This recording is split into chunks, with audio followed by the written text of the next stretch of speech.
Dominic is 47. He works a stressful job in law enforcement. He's a husband, most importantly. He's a father, most importantly, and a full-time family man, most importantly. He also loves to train jujitsu, coach wrestling, and he's a pretty active guy, as we're going to talk about. But the big but, unfortunately, he's carrying an extra 40 or 50 pounds, and he doesn't want that. And that's what this conversation is going to be about. A lot of men are sitting around doing nothing.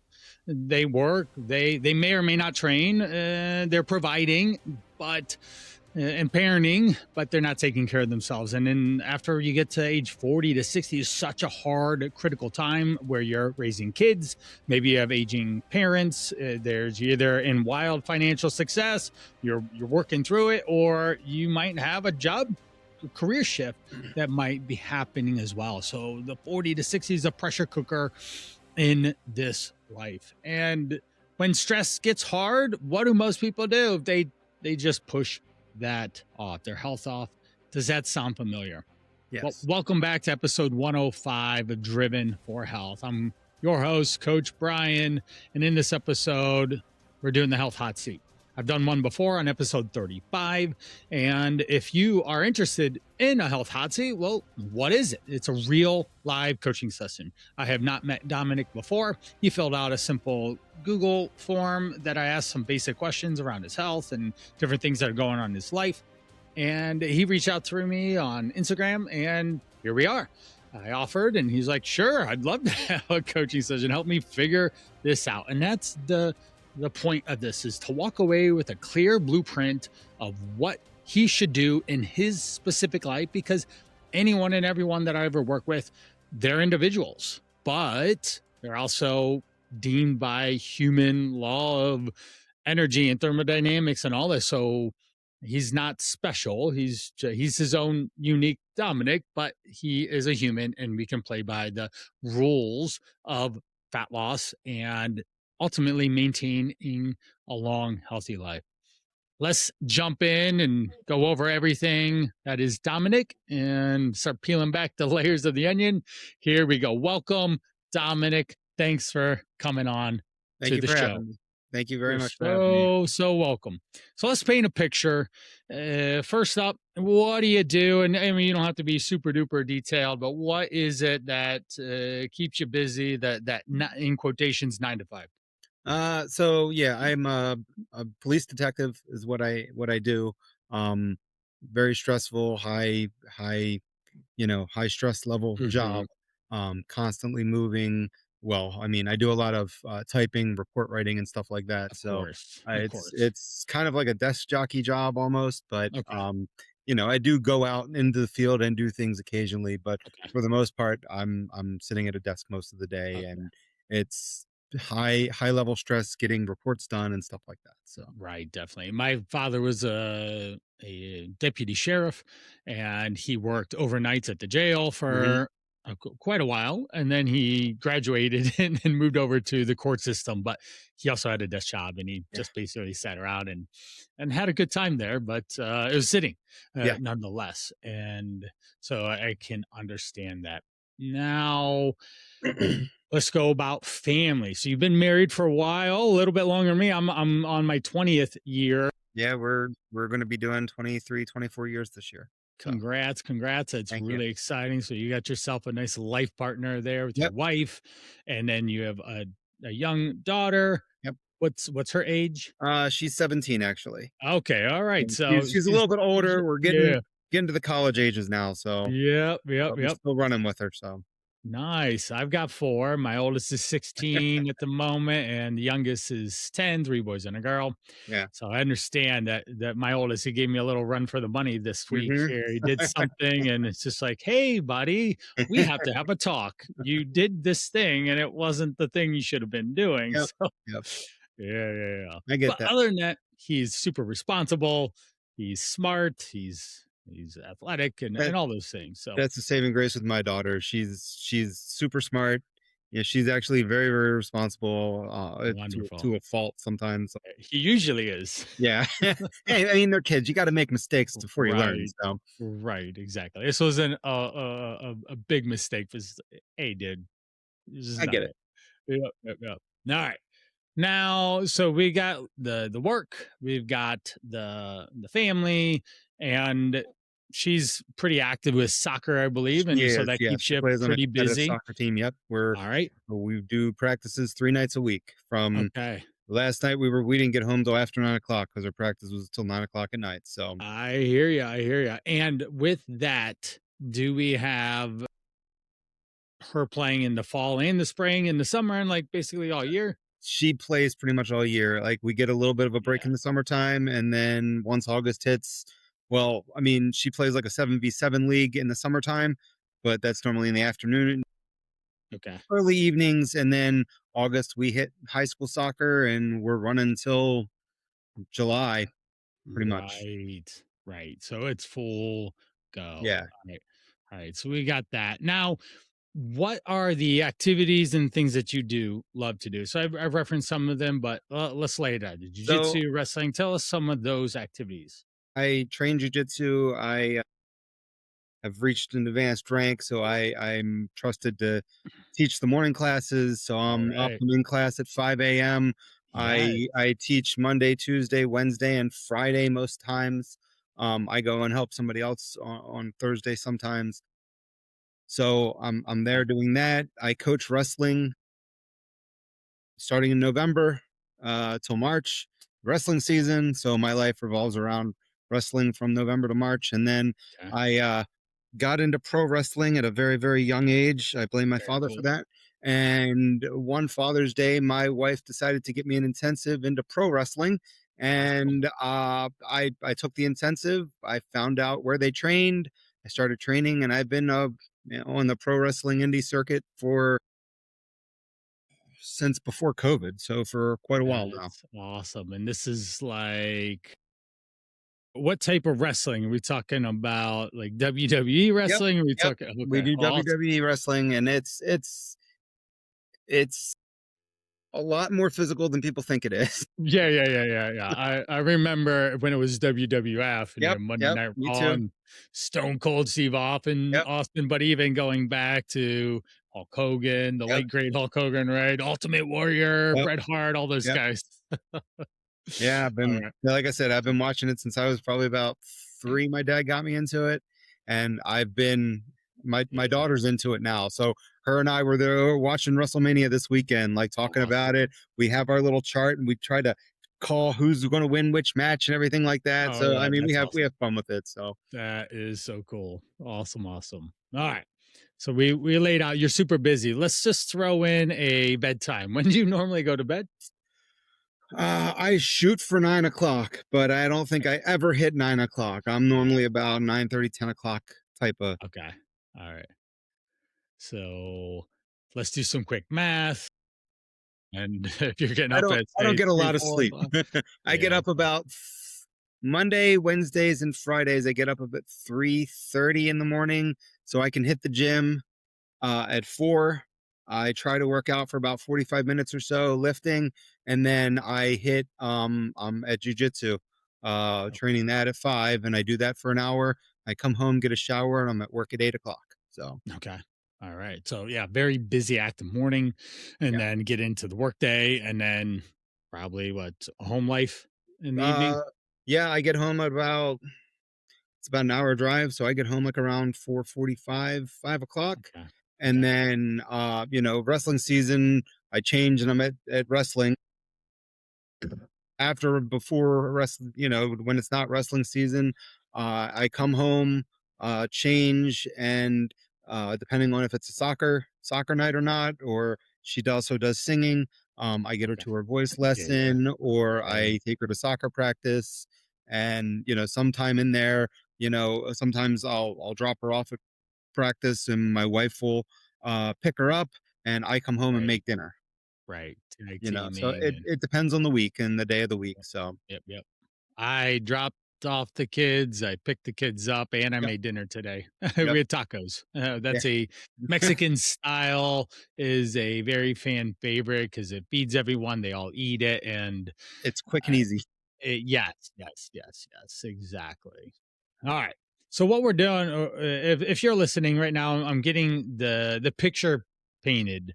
Who's Dominic? What what's his day look like? What are stressors or challenges that he has so that I can reference those later and help understand? So, right now, we got unfortunate, a big check against fat loss with sleep. Yep. Right. That's a big challenge. And scientific studies forever have said when you're under 6 hours, you are really challenging yourself to lose weight. Okay. And because humans are the only creatures in the world that refuse to sleep because we get too busy, we're overactive, capitalism, consumerism, the Mhm. list goes on, right?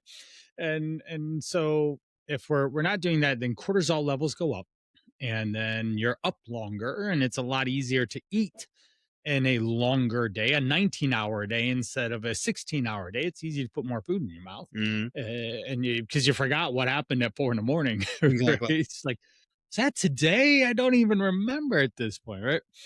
All right. Now let's go into the body. So you mentioned you're at 246. Yep. Okay. And the goal is I'd like to get to about between 200 and 210. all right, all I right. got And down I got to about 215 probably last year. I got down to about 215, and my doctor prescribed me a GPL-1. I yeah, was on that due to insurance. Uh, Insurance doesn't cover it, and I'm not paying 500, $600 for that. right, So, right, over the last year, like I got down in last April because I wrestled in a tournament. Cause all the coaches go and we actually do a legit right. wrestling tournament. Um, we wrestled and I got down to 215. I wrestled the 220-pound weight class. That was last April. And this Okay. April I'm back up to 245. So Okay. All right. So 215. How long were you on the GLP-1? probably about a year, Okay. maybe a little less than a year. And with that, if you see me looking down, I'm just taking notes Oh no, no, that's fine. so that I can reference him. Where were you at when you started the GLP-1? I was probably about Okay. 260. Okay. And you did the GLP-1 for Mhm. about 12 months. The Yeah, doctor prescribed it. give or take. Yeah. Okay. And the GLP-1 is a couple of things just to throw it out there. Obviously, it's a big thing in my world, right? Mhm. A lot of people are just going to that as the first Yeah. line of trying to weight loss, which is just like any other thing or tactic or diet or whatever. Instead of going to a professional, just it's the way it is. Mhm. This we could go way back to the days of hydroxycut, Mhm. right? And the same type of a thing happened, but then uh, the long term effects of not using it or not changing the diet, and those are things that we're going to try and uncover today. Okay. So you dropped down about what 40-ish Yep. pounds with the GLP-1. Were you just not eating as much? So, Did it you was that, and I kinda did a little bit of an intermittent fasting thing. So, Okay. I would eat my eating window was between 2 and 8:30. Yeah. So, that was my eating window. So, I would eat between 2 and 8:30, and then after 8:30, I didn't eat anything. I would have a cup of coffee in the morning, I drink black coffee, and then I Mhm. switch to water, and all I drink is coffee and water. Okay. And it's like 1 cup of coffee and then water the rest of the day. All right. And you were still doing the morning thing too. Yep, I was doing the morning thing then, yeah. All right. All right. And as you were losing weight, how did your body change? Meaning that GLP-1s are in a easiest way to explain it, an appetite suppressant. Mhm. They cut out the food noise, you're not as hungry, you just eat less, and Yeah. therefore you can lose weight because you cut calories out. That's a very basic beginner Mhm. level of talking about the mechanisms of it, and we don't really need to get deeper beyond that, but that's what it is. Now when we go into a lower calorie intake, the risk of losing muscle mass now increases. So the question would be, during that time frame, did you have any guidance or instruction on what to do around nutrition or protein or working out or anything like that? No, Okay. So there's like, hey, here's the shot and off we go. pretty much. Okay. Try and have a good sensible diet, and that's what I got. So, Okay. All right. Well, Just off the cuff here with that time frame of when you work out and the time frame that when you ate, I'd say, hey, we probably should have eaten in the morning because the bulk of your activity was done in the morning, right? And Sport Nutrition 101 says feed and fuel your activities. Mhm. Let's put calories, let's put carbohydrates around that activity so you can function and fuel and make sure that we have adequate amounts of protein. Mhm. That'll be my next question is while you were doing that, did you have enough protein Probably not, intake? Okay. Yeah, yeah. because And it I noticed that I didn't feel as strong, I guess you could say. I Mhm. noticed that, for jujitsu, I did lose a lot of weight, but at the same time, I felt a lot weaker on the mat than what I Right. normally feel. So, Sure. I mean,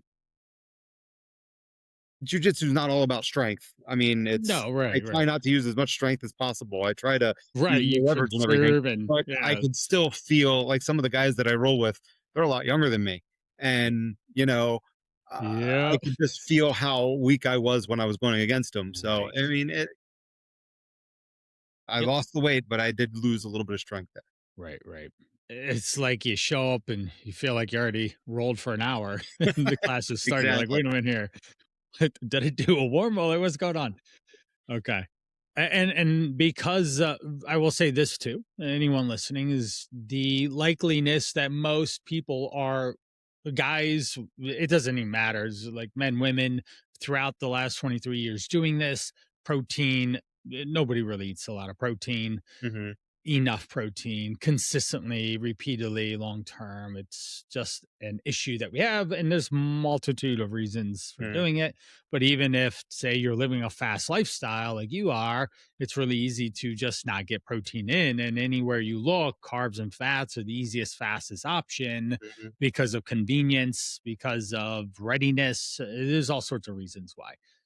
Now you can write this down. In anyone listening, write this down. I went over macros of calories in episode 5 and Hmm. macros in episode 6. So I've already reviewed this information, but adequate amount of protein for most guys, I'm say minimum 150 and usually maximum 200. So somewhere in there is a reasonable amount of protein for you to be able to eat consistently for a long period for the rest of your life, basically. Hmm. And if we're more active, then we want to do more in a sense. And not, I don't mean more like 200 plus, because for most people, like that's just too much. And there's other more effective and cheaper ways to get your calorie needs met. And Hmm. when we even think about a protein ratio, most of the time, protein is going to fall between 20 and 30% of the total calories you're eating, unless you are on a much lower restricted calorie amount, and then it might be 35% in a sense so that we can keep it up to 140, 150, 160 when in a calorie deficit, unless you just want to eat chicken as an example or white fish like bodybuilder. But pretty much 95% of the people I ever work with are not going to do that consistently.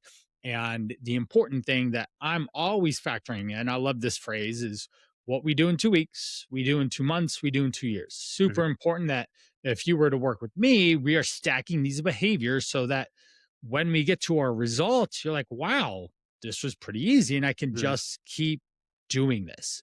And ideally, I can eat a little bit more food because I can go to calorie maintenance, which is higher than calorie deficit. And I can have a robust metabolism because I've tried to maintain as much muscle mass along the way by having protein and doing some form of strength training and things that keep muscle on the body. All right.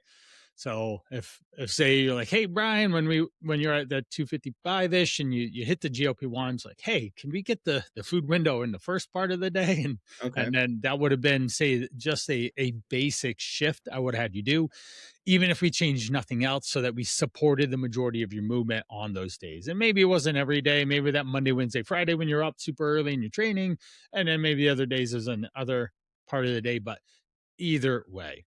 All right. Now, in that time frame, did you have any idea how many calories you're eating? I didn't I was basically eating like one, maybe 1.5 meals a day. Okay. I wasn't eating a lot. So, All right. and I tried to stick with, you know, And some was kind of that including protein. snacks too? Just wanna Um, I didn't really snack that much. I mean, if I did, it Okay, wasn't anything terrible. It might be, a handful of peanuts or almonds or something like that.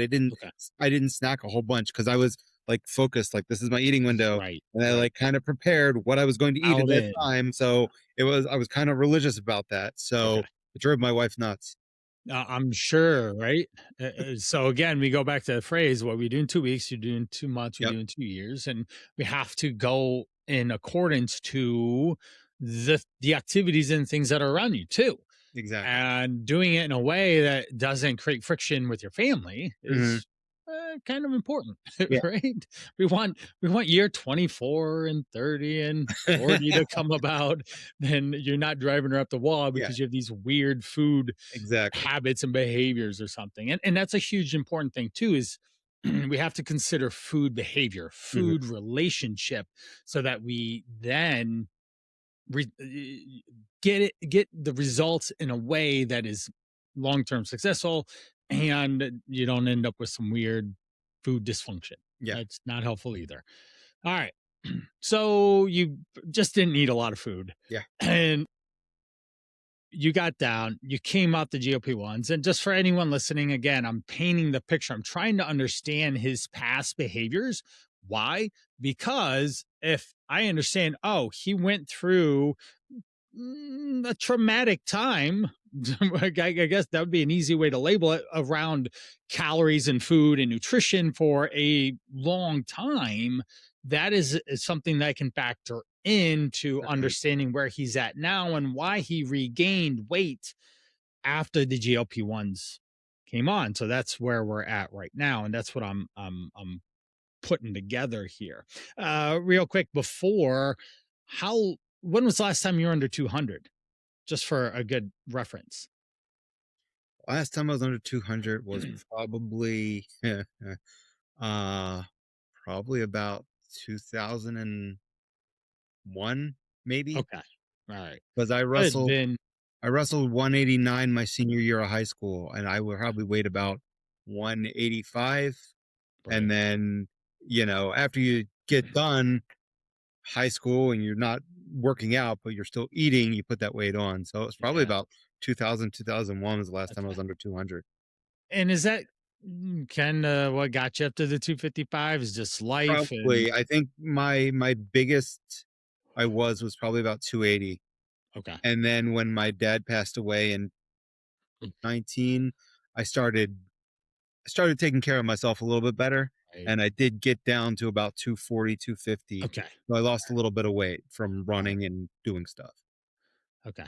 Gotcha. Gotcha. And I saw that you referenced that and the unfortunate circle of life, right? Yep, yep. And but he also taught you something about health Oh, yeah. and some of his unfortunate poor behaviors around food and taking care of himself resulted in, what were some of the issues that he was dealing with? He was diabetic, he had heart issues, he had multitude of problems, but Okay. I kinda try and put myself. I remember my dad when he was my age at Right. 47. There's no way in heck my dad would have gotten into a Right. wrestling ring or got onto a Oh, wrestling mat or trained jujitsu 4 or 5 days a right. week when he was 47. He couldn't Right. have done it. Right. So Right. I kinda proud of myself because I can do those things, but Right. at the same token, I wanna be Right. better. So, Right. Oh, most definitely. If again, we can't forecast anything, but if you were not to be so active, you would probably definitely be going right down the same oh, yeah. pathway Oh, with definitely. disease. Yeah. Yeah. So the training exercise has been, say, at least holding, anchoring you into some form of good health and not having to deal with diabetes in your 40s. Exactly.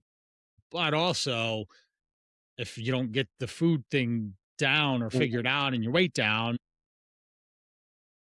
And probably going to knock on your door at some point with that's a yeah, higher A1C, yep, or something's going to start showing. Your doctor says, hey, your blood pressure, your cholesterol. And you're like, oh, I don't want medicine.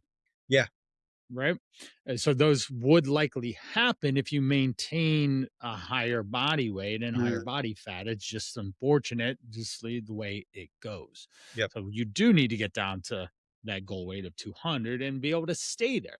One of the Exactly. big things that I always talk about is a 5 pound weight range. So we want to get down there and then stay down there so you don't have to work so hard, because Exactly. to lose 40 pounds, I say this 1 to 2 pounds a week is sustainable. Three is amazing. Four or more, we're overreaching. We're doing something weird that is going to cause potential for a regain in body weight. All right. Hmm. So now losing the 40-ish pounds over the 12 months, was that the time frame, the GLP-1 that you lost over 40 months, or Yeah, did you lose it pretty much. faster? It was about that time. Yeah, it was that Okay. time that I started taking the GLP-1 and everything. So Okay. All right. So that's a reasonable, plenty reasonable time to lose 40 pounds in a, yeah. like, say, a full 12 months. But we have to just pay attention to that time frame. So if you're trying to lose 40 pounds, just for mental reference for you, Dominic, you're talking about, and divide that by two is 20 weeks, or Mhm. times one is 40 weeks. And then I would even say, hey, for the next 40 to basically a year, 52 weeks, for you to get to 200 and be able to stay there would be an appropriate expectation to put on yourself with Mhm. all the busyness that life has for you and the stressors and all this stuff. And then if you don't get there in 6 months, it's okay, because we have time. And if Yeah. you spend your 46th and maybe your 47th year, depending on when your birthday is, to fix this for good, ideally, the average male lives to 76. So Mhm. you're like 30 years left. So you still Mhm. have a longevity piece here of quality life, that without, hopefully without disease and illness and challenges with health, that it would be totally worth to say, okay, the next 40 to 52 weeks, I'm going to get my health aligned and straightened up, and I will never have to worry about this again, is the idea. Because if we do some math, you've lost in totality maybe in upwards of 100 pounds Yeah. already. And you're still overweight, which is Yeah. not a good story, right? Exactly. Right, right. So we don't need to lose like 150. The one time I talked to a guy, he'd lost 300 pounds. Oh wow. It was the same 100 pounds three times. And Oh he was geez. down at the lowest when I talked to him, but he was Mhm. scared to death to not work out 4 hours a day and go Yeah. to the gym and all this stuff, and to eat any more than he was, which is pretty restricted, because he was fearful of the Mhm. weight coming back. But he had no idea on the nutrition piece. He was Yeah. just out, brute force of moving his body to burn the calories and shape it. Mhm. So we want to take it with like the Triton, right? The spear, Yeah. the three-headed spear of diet, exercise, Nutrition. Yep. lifestyle, in a sense. So then we have that three-pronged approach to be able to be successful. All right, so you get off the GLP-1. What happens since then, in the last year, that the weight came back up to almost 250 now? So, and it sounds weird. I lost my dog in April of last year, Yeah, about this time last year, that's and tough. we had him longer than we had our daughter. Right, He right. was It's older your than my first daughter, baby, so right? that took a toll on me, and that's kind Right. of my downfall. Obviously, he is a dog, he is a family member, but it It's took a long family time to member. get over that dog. Right. Yeah, yeah, yeah. So, and it's just been added stress from work, doing things, deadlines at work, and Right. running here and there, and just Exactly. trying to maintain going to the gym and classes and everything like that, and it's Right. it just snowballed. So, Right, right. Now, what change? Was it the change in the food window? Was it change in the so I food kind of itself? Did you get I hungrier? I around the time we lost my dog was about the time I kind of stopped doing the intermittent fasting, Okay. and just I was just eating, Okay. and it just wasn't. It was I'm going to admit I was terrible. I didn't. Yeah. It was bad for about two Okay. months, and then I started to just have like a protein shake in the morning, and then or some mornings I didn't eat anything. And Hmm. I tried to get back into intermittent fasting, but it never really took the way it was before. Right. And it was just life was just going crazy. So, Right. I was kind of floundering a little bit. So a lot. Right. So this is, say, a second big stressor of loss, and Yeah. that's one of the top. Uh, a loss of a family member, right? A loss Mhm. of someone, a divorce, or bankruptcy, or moving. Things like that are big stressors for humans. A job change or job loss; those are big stressors that can impact in a very negative way for not good habits, not good Yeah. behaviors, especially around food or alcohol or sugar or other addictive behaviors that Yes. humans get themselves into and cause problems, right? All right. So now here we are. This is everything catches me up to speed now. In your brain, have you attached I need to intermittent fast to get the results back? Or do I have to do, I think you mentioned keto. I Yep. have to do this thing to get the weight loss results. Is that And like in your head? a little bit, a Okay. little bit. And like I said, I did keto at one point in time and I had a little bit of success for that, but Yeah. that's hard to Yeah. sustain. It's Especially with a incredibly hard to family. and Everyone's staring at exactly, you as they eat exactly. dinner and you're just eating. Yeah, like my wife and I both did it at the same time and it Yeah. worked, but she Right. was a lot younger and yeah, it just kind of Right. went crazy. It's not, So uh, I do have not some sustainable. a little stuff in my head about intermittent fasting and keto and Okay. carbs and Right. everything's I've never really had a solid program as to Okay. what I should be doing, how I should be doing it. It's always been Right. kind of put together on my own from my Right. own, research, and Right.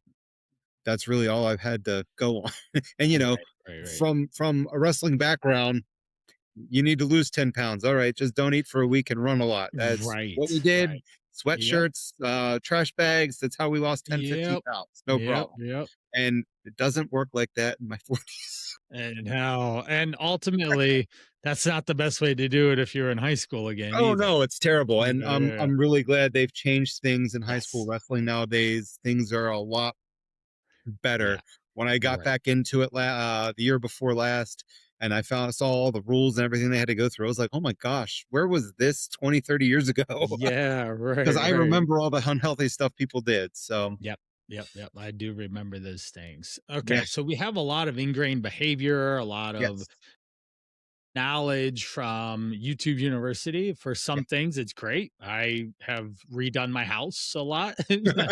I've laid I've done a couple things that flooring way and too.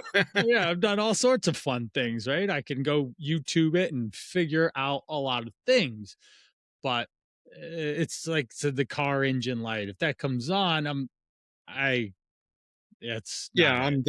that's somebody needs to help at that. Above my pay grade and stuff. Okay. So that's where say a ploy of if you're listening and you've been trying to do it, you probably should just get some help if you have not had success. Yes, And by success is not using a named diet. It's not having a window of time that you eat food or not. There has should be moderation, balance, and flexibility built into the approach that you use so that you can ebb and flow with what life has for you that day or what you thought it was going to do, but then something else happened. There's been so many times I was like, oh, we're going to have this at dinner tonight. And then my wife texts me or says, hey, you need to go call for pizza. Like, oh, okay, I guess that's what we're doing now. Or even last night, Dominic, I was busy in the day and I didn't want to walk with my wife and the dog earlier in the day so I could do work things. hmm I said, how about we walk tonight and with our kids and our family so that they can move and we can participate in that. So we walked the dog. Two out of the four went. And after the walk, the kids were like mutiny in the back seat. Rizzy's is an ice cream place at a soft yeah, serve. And we ended up going there. Had no intentions of having Rizzy soft serve ice cream. I got the baby cone last night, but that was a curveball. All right. Yeah. And I woke up without worry that the scale was going to go up or not because it works. It fits. My body is carb adapted and I eat carbohydrates and Mhm. I move my body and all this stuff. So it's really not that big of a deal. And it fit in my calories. So now, so those are some of the most important things: moderation, balance, and flexibility. And if you write those down, write those words down, because if you can't abide by those things, you will fail long term.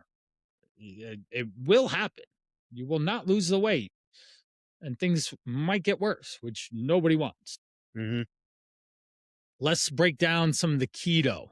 Keto is just basically no carbs. Yeah. I don't know about you with the family, but probably Terrible. carbs show up all the time, right? They're everywhere you end up, right? It's like, oh, whose birthday are we celebrating? Oh, there's carbs there. Exactly. Or like, hey, it's dinner time tonight. I'm like, oh, there's carbs there, right? Yeah. So it immediately creates a ton of friction for you. The body is carbohydrate driven. Mhm. You use carbs to move, and especially with the forms of activity that you do, especially say jujitsu and wrestling, you're moving, your heart rate's up. It's almost like you're running in a sense, and you need those carbs to fuel your body and the performance and energy that you need to do. That's super important. All right. So make sure you lock that in your head. Carbs are okay. And I need to eat them because Mhm. I move my body and I want to keep moving my body. And I don't want to show up to the mat feeling like I've already rolled an hour No. when I just woke up a little bit ago. You might be tired. Yeah, okay, I get that, but you don't feel like you're drained from working out. Mhm. So there's that. And for carbohydrates, I have some guys. Danny's in my Call to Rise program, the 100-day fat loss challenge. He's eating over 3,000 some calories in a day Oh, wow. because of the activity that's in association. He'll have 200 to 300 plus carbs in a day to make sure that he fuels his body. That's Mhm. just sport nutrition 101. Fuel your activity so that you can perform and recover because you are going at it at such a routine, right? You're doing jujitsu and wrestling, and you're doing these things on a regular basis. You have to think about this. Oh, I'm recovering for my next workout. Mhm. And when you can write that down too. It's like, okay, I'm recovering from my next workout. So I need food. I need to fuel my body to recover because if I don't recover, if I don't put carbs back in, or I don't give my body enough calories, again, there's friction because your body's strained and it's trying to recover, but there's cortisol levels and there's inflammation and you're probably not drinking enough water and all these other things that are going on. And you're really and you're not sleeping. So you're really doing a disservice to yourself, especially Mhm. with the level of competition that you're or competitiveness and exercise that you're trying to Yeah. do in those forms because they're not easy, right? Definitely aren't. So there's that. Does that all make sense? Yes. All right. The intermittent fasting. So let's take that. This is how I always coach people on it: is take intermittent fasting, those two words, and replace it with food window. There's a Mhm. time in the day that you eat and a time in the day that you don't, which then can imply that make it a little bit easier for, say, natural barriers or guidelines or of when you do have food and when you don't Mhm. in the day. So, like a lot of people struggle with late night eating. Right when it's dark out, they start putting all sorts of food in their mouth. Right, they're stressed, they're tired, they want to check out, and here comes whatever said carbs and sugars and fats into their mouth.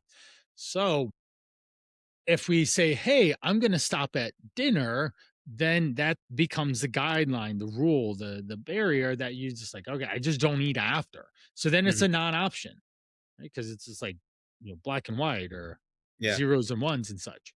So it can really be that simple. And that's what you were doing before, right? It's like, oh, Yeah. it's not 2 o'clock. I can't put Yeah. any, I can maybe have some coffee, black Yeah. coffee, but I can't eat anything. That's crazy, right? And the same thing at 8:30. So if we have a food window, I like going back to the 1950s and what they say, like don't eat after dinner. Well, dinner's Yeah. at like 6:30 or something, right? Yeah. And well, when you wake up in the morning, you get up and you eat around like say 6:30 or 7 in the morning. Well, that's Mhm. 12 hours. Yeah. I like 12 hours to be the time frame from your last meal to your first meal. I think that's Okay. a really good cadence, at least 12 hours from your last meal to first meal, because then it controls how much food you can put in your mouth, just like we talked about earlier. Mhm. Now, with being up so long, you have a longer opportunity to put food in your mouth and totally forget and just literally eat too many calories. But for me, I'll usually eat 10 to 10 or 11 to 11. That's not always true, but that's the average of what it is. It just depends on what activity looks like, what my day looks like, how much busy my schedule is. But as you hear, I'm very flexible. Mm-hmm. I might eat again tonight. Probably not, but it could happen, and I'd be fine with it. And then tomorrow, I might just push off my first meal until noon in a Okay. sense. Say like I go in and everybody's doing a family movie night because it's Friday, and here comes the popcorn. Well, Yeah. Brian wants popcorn, right? Now we're not doing like super duper buttered in a bag and all that stuff. We do air popped, and sometimes the kids will dress it up a little bit, but maybe that's happening. I want to participate. And that's why I did the ice cream yesterday, because I want to participate. I don't want, especially at this age, and your girl would probably roast you too, like, oh, Dad can't eat ice cream because he wants a 6-pack or something, right? Yep. They would just lay into you, right? That's my older two. That's all my kids. They're just I don't know if you get it, but everyone in our house is a bro right now. Oh, So I'm a bro. Bro. Everyone's a bro. So, or a big back. They call me a big back. I'm like, I don't know what you mean. I mean, I did pull up today and I'm trying to work on that lat spread, but I don't know what you mean. So, so that gives me flexibility and some adjusting. So we're talking about timing of the day. Because you wake up so early and you move your body, you do want food there. You don't need to have a lot of food, but a jujitsu's secret weapon is the honey bear. If you take a serving of honey before you step onto the mat, it's like Fast and Furious, the little red button on the steering wheel. It's that nitric oxide, that NOS that they press, and you're like, boom! All of a sudden, you keep showing up, and you take a hit of the honey bear in your car before you go in, so you don't let anyone know that you're doing it. And then you get on the mat, and they're like, dude, have you been up for like 2 hours already, like warming up and all this? Like, what's going on? You're like, I'm used to you just like sleeping in sleep mode here, and I just pin you. Right. So that can be a really good utility of simple carbohydrates around the activity that you're doing that will fuel the performance and activity and aid in recovery while you're doing jujitsu so early in the morning. Okay. Could be even a peanut butter and jelly sandwich. But what you see is I'm talking about carbs and I'm talking about sugar, and that's okay. All right. Now, afterwards, we'd want to have some protein and a more balanced meal. And that's a huge thing that we're going to talk about is meal balance. All right. Okay. All right. Does that make sense about intermittent fasting? It does. Yes. Okay. All right. So we've taken a quick time out. Everyone listening in, we have a really good understanding of who he is, what's going on, why this is important. Right? He mentioned his father. He's a father and he wants to be around, and he also wants to, still do DDTs and stuff off the top rope, right? With his pro wrestling, because that's cool and that's fun, and he should do that as long as possible and do it at a healthy body weight. So then again, if you're at a healthy body weight, I guarantee you'll be able to get 2 to 5 more years out of your body before your body's like, dude, I'm gonna body slam you if you go out there again, right? So there we go. There's that. All right, let's get into the nuts and bolts of how we set this up. So generally, when I talk to people, we go over calories, timing of food, portion control, and meal design. Those are the 4 big rocks in a sense around nutrition. And I coach people off of nutrition, meaning it's the education, the application, the knowledge and implementing into your everyday life around the diet, the foods that you put in your mouth to give you the look, the feel, the body that you want. Does that all make sense? Yes. Yep. So we're using nutrition, science-backed nutrition that has been studied and is in the peer-reviewed journals, like going back to the example of the amount of protein. That is fact. They have studied that ad nauseum at this point, especially in 2026, that you should be having from men 150 grams or more, and maybe you're closer to 180. But again, it would be off a percentage of the total calories. Because if you're eating, say, I'm not saying this is what you should eat, but say most guys, I start off with 16 to 1800 calories, but I also always buffer that with eat as many calories as you can to lose weight. So if Dominic is super active and he can lose weight at 2000, or say my client Danny, which you could go to, what episode was he on? Give me a second. It's actually one of the more popular ones, is episode, oh, here we go. Let's check here. Episode 93 is Danny. And with Danny, he is doing a ruck marathon. So the guy's moving a lot. And we will have him eat all the way 3,000 plus calories some days. So I've told him to eat 4,000 calories in a day. And he's lost from 249 to 212 has been his lowest weight so far. This is over a couple months. It's not like 2 weeks or something silly like that. But he has eaten a lot of food, and our baseline was roughly 2,300 calories because of his activity. So I'm just buffering that in there, is eat as many calories as you can to be able to lose weight. Now you have to be calorie aware. Okay. You have to look at labels. You have to have at least some idea of how much food you're putting in your mouth. You don't necessarily have to track the food, but that does help. Using an app like Chronometer is the one that I usually have my clients use to start tracking and paying attention, because an egg is always an egg.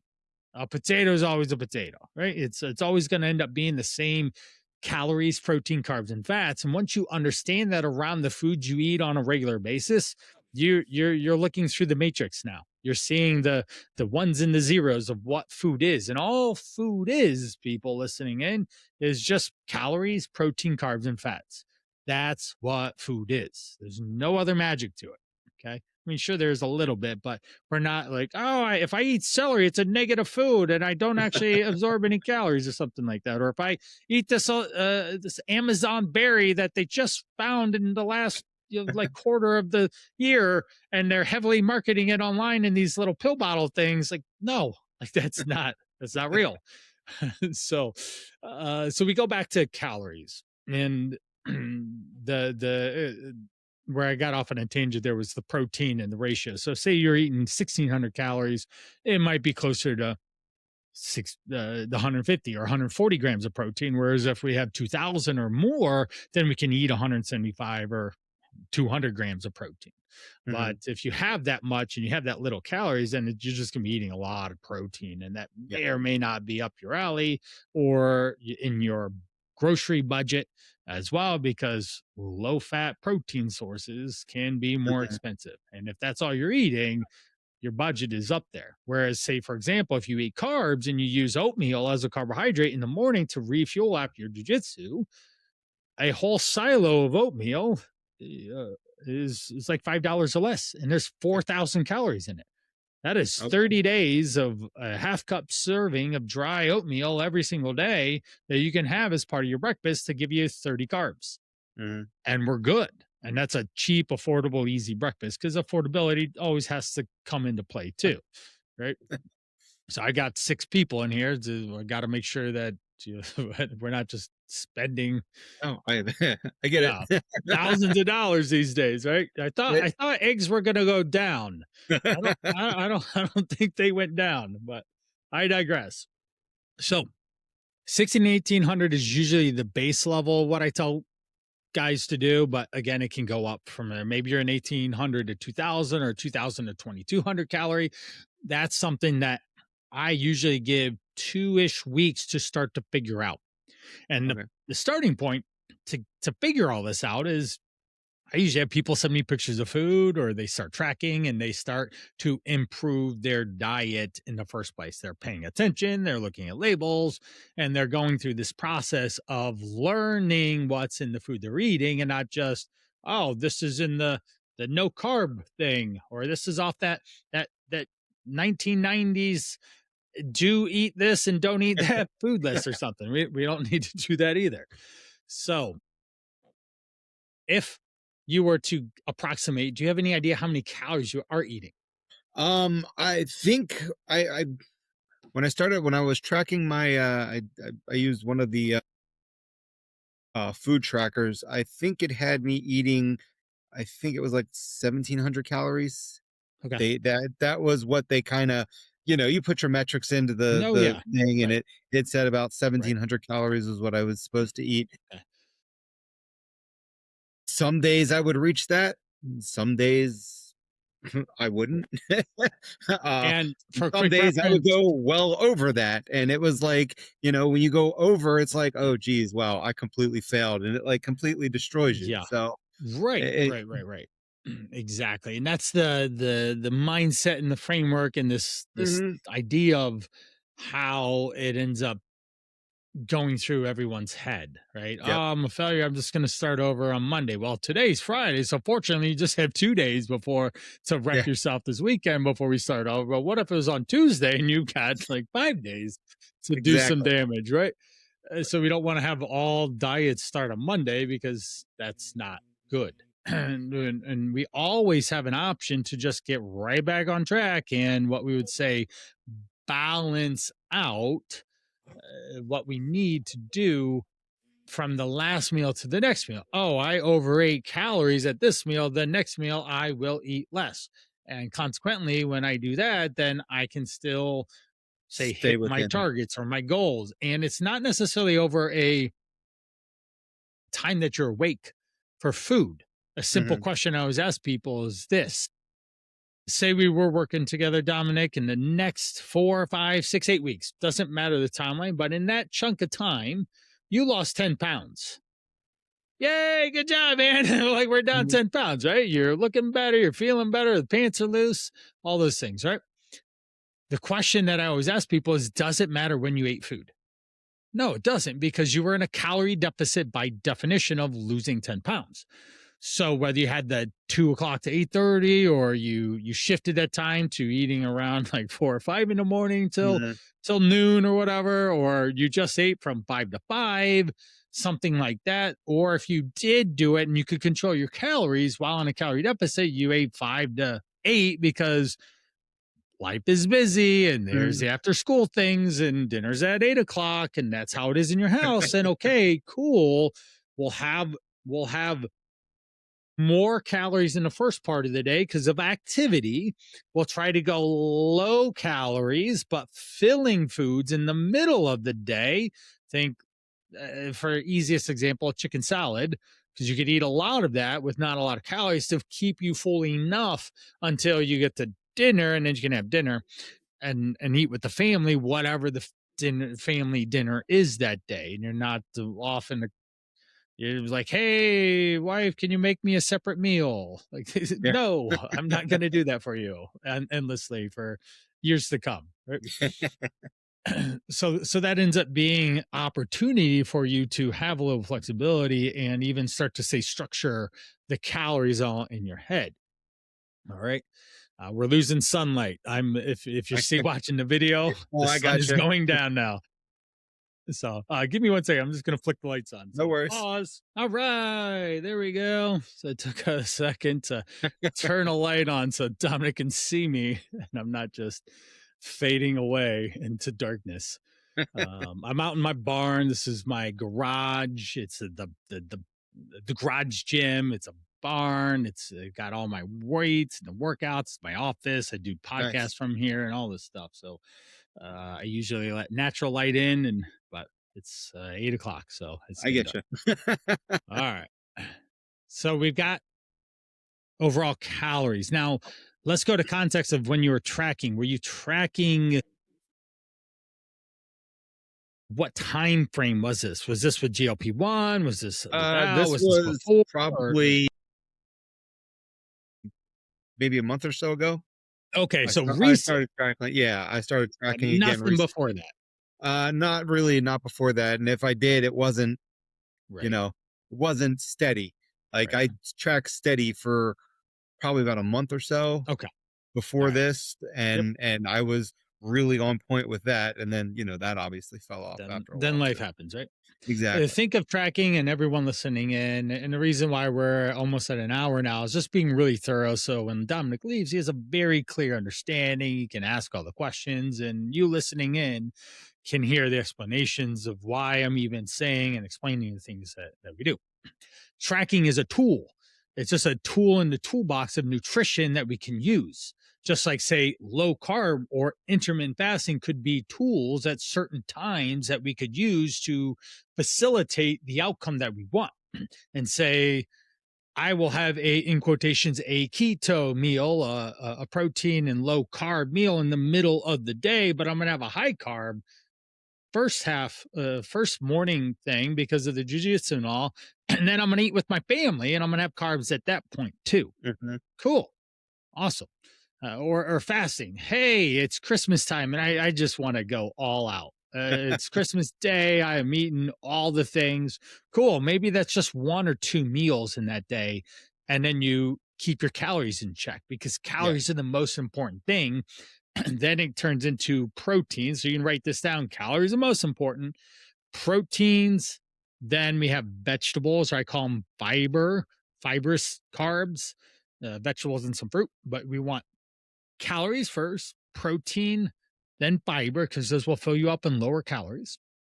And then we want to limit the fat because fat is calorie dense. We want to be conscious of the carbs because they are always in forever, right?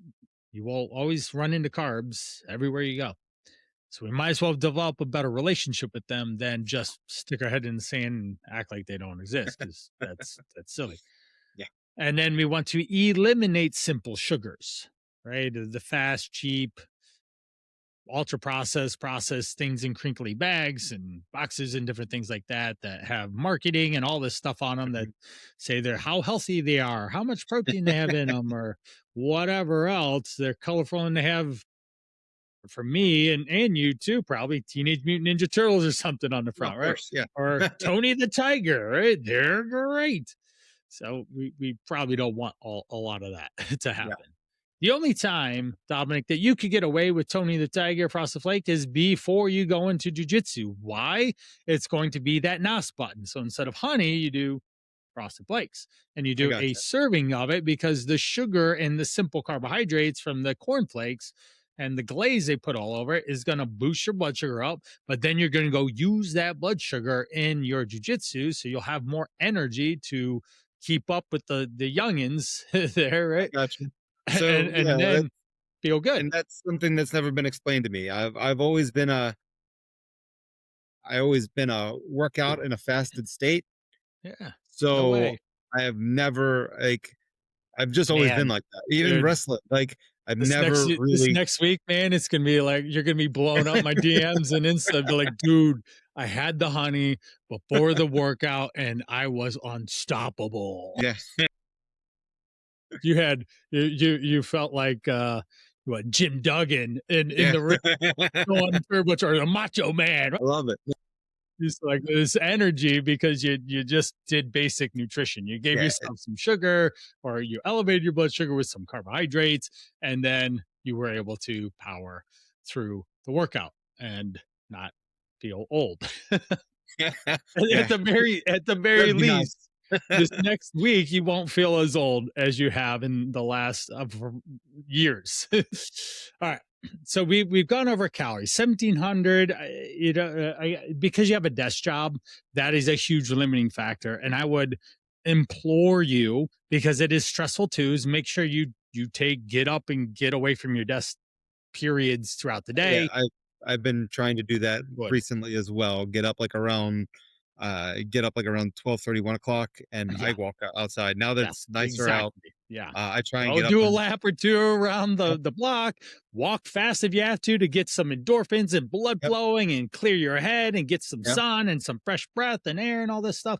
That would be super helpful for you to do strategically throughout the day to lower your stress from your work, because that's not going to change until you either get a new job or you change positions, or you go find the easy detective jobs, whatever those might be. Right? Whatever those might be. right. Like, oh, grandma called up and she lost something. Let me go help her find whatever it is. Right? Not like murder or grand larceny or whatever. Exactly. Those are stressful. So you absolutely have to do that. All right. So we've got a general window of calories. You can track. The goal is to track and start to pay attention to how much food you eat and when you're eating it. And if you miss a day or miss a meal, then you just get right back on. Okay.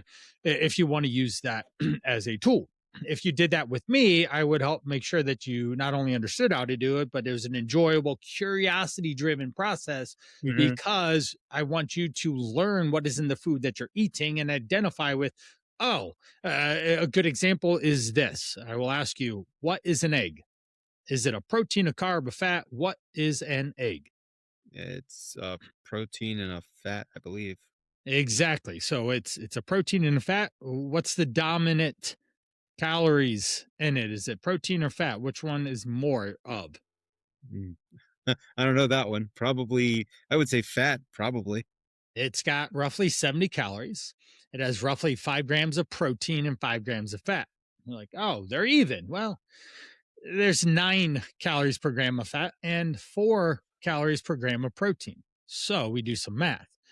5 times 9 is 45 fat calories out of 70, Mhm, and 5 times 4 is 20 calories of protein out of mhm, 70. So, by definition, because we just looked at it at the nutrition label in a sense and did basic math, we found that an egg is about 75% fat calories to protein. So in your brain, if you're like, oh, eggs are protein, I'm just going to keep eating more eggs. Well, you're going to get a lot more fat with that. And so consequently, that would not necessarily be the best idea.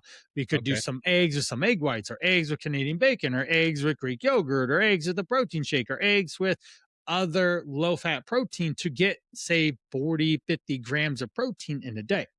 okay, All right. So that's why you use the tracker to identify what's in the food that you commonly eat. Because if you look over a 4 to 8 week time frame, you eat the same foods all the time. yeah, And as soon as you identify with what those are, they're like, oh, have a better idea how to portion these things out and how mhm, to put them with other foods, so that I don't just have, say, oh, I'm going to have protein with salmon and avocado. Well, you're getting a fat bomb. You're going to have like 50 grams of fat at breakfast and like 20 grams of protein. And we're not necessarily headed in the right direction there. It's all healthy in quotations, but it's mhm, misdirected in how we can manipulate that in a sense. So, all right. So we'll say like 17, 1800 calories. Seems fair off of what you've generally said with your day. mhm, Now, also because it's such a long day, you might run out of gas. So it might have, because you're up so long. But also, if you start taking more walk breaks, then you actually might be able to get to 18, 1900 calories or something like that. So it's somewhere between 1700 to 2000, rough guess, through just this basic conversation. Right. okay, And hey, here's the thing: you do that for 2 weeks, and if the scale doesn't move, then you know where your calories are, where your calorie okay, balance is. But if it goes down, then like, okay, we're in a calorie deficit. If it goes up, it shouldn't go up at like 1700 to 2000. That would not be good. okay, We'd yeah. probably say like That would not be good. 2500, then you might go up.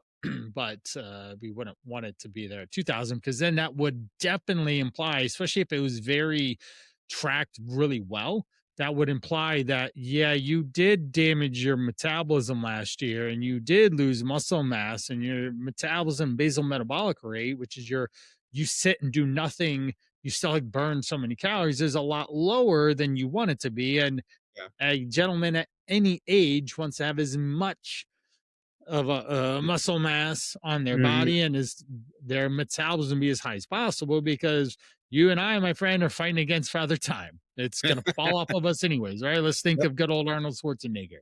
yeah. The Austrian oak ain't quite the Austrian oak anymore, is it? All right. So, all right, even with help, right? Yeah, He's probably still using help, right? All right. So we got calories, timing of food. Let's go through this. I want you to answer this question: when in the day are the best times for you to put food in your mouth? If you just logically thought, so especially some of the things that we already talked about, like getting food in around your jujitsu and stuff. But if we and why you should do that. If you think of a typical day, when should you eat this next week? Let's write them down. so when should I eat? Yes. So what I typically been doing was, Not what you've been doing. Think of what your when should schedule I? looks like. When Um, should you? I can eat after jujitsu. That's All right. perfectly fine because I What have like a time? 2 hour window there, like around between 6:30 and All right. like 6, 7 around that time. Hey, careful Now with that. Your daughter's not around, yeah, yeah, right? yeah. She's not around. I was able to get away with that one because I would have had a little face peeking in, like, "Oh, did you say that?" Oh, yeah. Oh, yeah. This is So funny. yeah, around that. I'll do a silly little thing here. My wife, she loves to travel. She's taken us all over the place, literally all 50 states. We've been to our fourth continent was Peru. We just got back a couple weeks ago. Wow. But then she went to Croatia last week on her own, in quotations, work trip. She's a travel advisor. She said it was work, but I saw her drinking wine, having truffles, eating chocolate, staring at castles. Like, I don't think you're working over there, but no, she was having a blast. But she said that this was universal, and there were a bunch of like kids school activities happening, and the guides, the leaders of their work trip, because there's a bunch of other ambers, other people Mhm. that does sell travel for them, they would just go and do this, and the field trips would erupt. Everyone was just like in sex, It's and hilarious. so it's universal Well, all over the world. Watch out. so it's a universal problem all over the world. I It got it. is. Yes, it is. So we digress. Um, So silly so story there. All right. So yeah, that's funny. 6 So or 6 o'clock. 7 a.m., somewhere around there. Yeah, When's I don't. the next logical time in your day that you can put food in your mouth? So we don't necessarily get a lunch at work, because of our schedule. I mean, I fit it Sure. in when I can. Yep. So Um, when's a good so time to fit it sometime in that's time reasonable? between probably like around between 12:30 and 3, sometime around Okay. that time. All right. And do you have any idea if it's going to be more 12:30 or more 3? It depends on the day. Okay. So It your really depends schedule on the day. adjusts just like mine Yeah, does, right? yeah, If you see an opening and you're like, "Oh my gosh, it's going to be more like 3." yeah, We don't want to go 6 or 7 a.m. to 3 yeah, p.m. That is yeah. way too long. Too Any long. human is going to default to putting food in their mouth because they're hangry at that point because it's too long, Mhm. right? And so our goal is to eat enough food to get you to the next time you're going to eat again.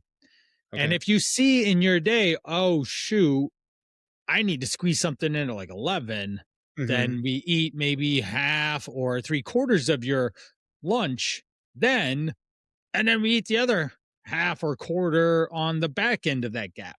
Or after the Okay. meetings or the work or whatever, you get another Mhm. breather. So that's how you end up doing it. Okay. Okay. So please do not go from 6 to 3.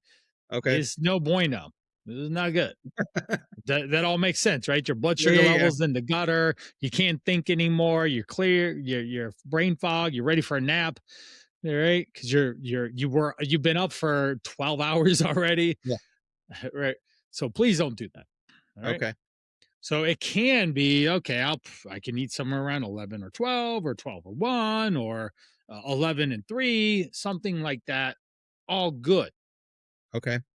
And so then that would imply, okay, if we eat somewhere around noonish and you have a little bit of control over your schedule, right? You can squeeze out for 5 minutes to throw Uh-huh. something in your mouth. Then we probably let's anchor in when dinner is. When's dinner?